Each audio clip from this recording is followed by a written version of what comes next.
That stark message delivered to the world's superpowers as the president touches down in Poland ahead of the G20 summit where he will face North Korea's enablers.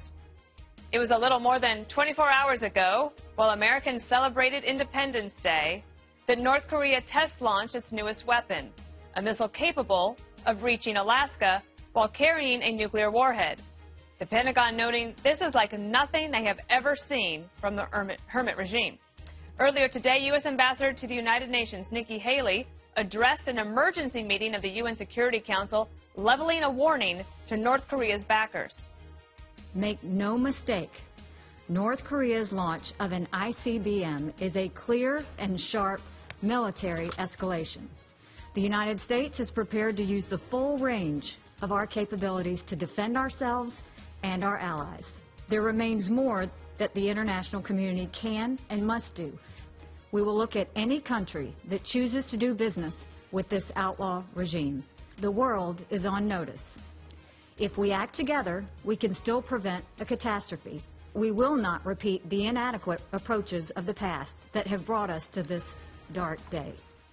For years, the world has looked on as North Korea starved its people and threatened its neighbors.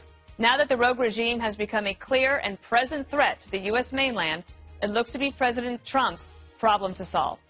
Brit Hume joins me now. He is Fox News senior political analyst. Brit, this would, I think you would agree, be considered the most urgent problem to date for President Trump's foreign policy team. Yeah, he's now confronting what the world, I think, has regarded for many years now, many decades now, really, and a series of American presidents as well, as an almost insoluble problem. And the reason is not just the development of these advanced weapons, which we're now seeing being tested. It's been the fact that the North has, for decades now, literally had a gun to the head of South Korea's capital, Seoul. Not with particularly advanced weapons, but because with a vast store of conventional artillery capable of inflicting unspeakable damage on Seoul with its population, Seoul, South Korea, the capital, of course, with its population in the neighborhood of 10 million people. And look, if the United States and its allies, or the United States acting alone, were to attack North Korea, the conflict would not last very long, and North Korea would be resoundingly defeated. But at what cost? And the cost would be felt by the people of South Korea. So they have a gun to their head, and that has been a restraining force against a series of American presidents and other countries in the world seeking to deal with North Korea's outlaw behavior. We know, Britt, that President Obama in the transition period told President Trump that North Korea will be your biggest problem, and one I think that the administration probably felt they had a little bit more time to deal with.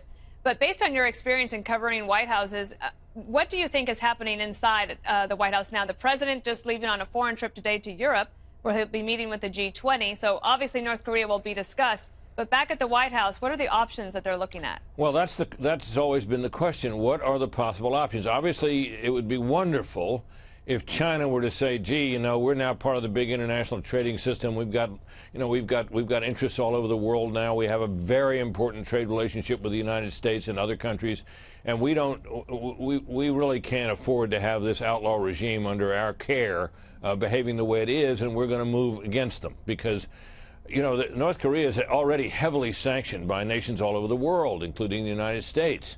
It is basically a failed state, propped up by some of its neighbors and friends, particularly China.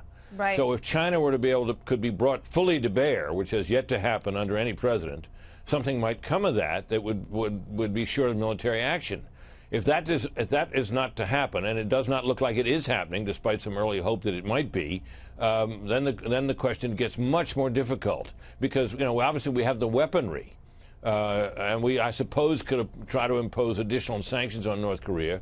But that process is the very process that you heard Nikki Haley just describe as the one that's been tried before and has never worked. So it is a bit of a mystery exactly what the administration has in mind. You know, we've put forces in the area, we've sent these signals and so on.